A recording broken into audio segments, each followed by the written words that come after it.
হযরত আয়েশা সিদ্দিকা রাদিয়াল্লাহু তাআলা আনহা তিনি বর্ণনা করেছেন, আমি ঘুমের থেকে জেগে রাসূল করিম সাল্লাল্লাহু আলাইহি ওয়াসাল্লামকে আমার কাছে পাইনি।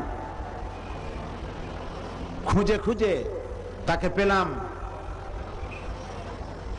তিনি সিজদায় পড়ে কাঁদছেন। এক বর্ণনায় এসেছে তাকে পেয়েছি সিজদায় পড়ে কাঁদছিলেন, আর এক বর্ণনায় এসেছে তাকে জান্নাতুল বাকিতে পাওয়া গেল।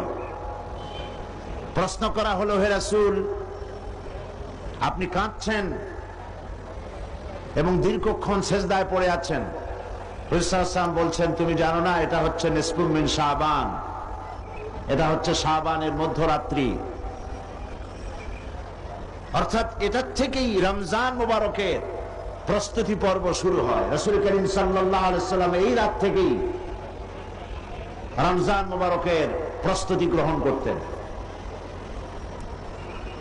ইসলামের মধ্যে সবচেয়ে শ্রেষ্ঠ রজনী হচ্ছে লাইলাতুল কদর। শবে বরাতকে লাইলাতুল কদরের সমপর্যায়ের নেওয়া গুমরাহি।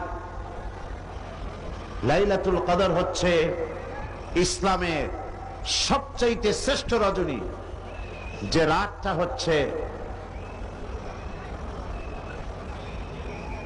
আল্লাহ পাকের কাছে অত্যন্ত পবিত্র,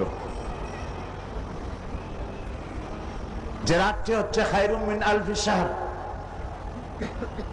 সেটা হচ্ছে লাইলাতুল কদর, লাইলাতুল মুবারক। আজকের রাত্রে একটি পবিত্র রাত। এ রাত্রে রাসূল সাল্লাল্লাহু আলাইহি ওয়াসাল্লাম কবর জিয়ারত করেছেন, নফল ইবাদত করেছেন, কাঁদাকাটি করেছেন।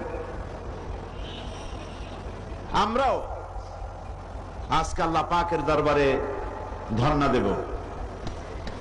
তবে প্রচলিত শবে বরাত যেটা করা হয়, রুটি তৈরি করা, হালুয়া তৈরি করা এবং এগুলি বিতরণ করা, এই রাত্রের জন্যই খাস করে নেওয়া, এটা সঠিক নয়।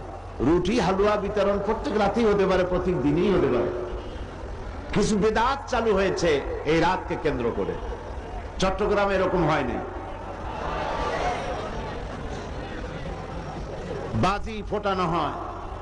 আমি বুঝি না লাইলাতুল বরাতের সাথে বাজি ফোটাবার সম্পর্কটা কি। আল্লাহ পাক এই গুমরাহি থেকে, বিদআত থেকে আমাদেরকে হেফাজত করুন, আমরা বলি আমিন। আজ পবিত্র রজনীতে এর থেকে শ্রেষ্ঠ ইবাদত আর কি হতে পারবে, যে আমরা আল্লাহ রাব্বুল আলামিনের কালাম, তার কোরআন থেকে আলোচনা করছি, বা জামাত নামাজ আদায় করেছি এবং করব ইনশাআল্লাহ।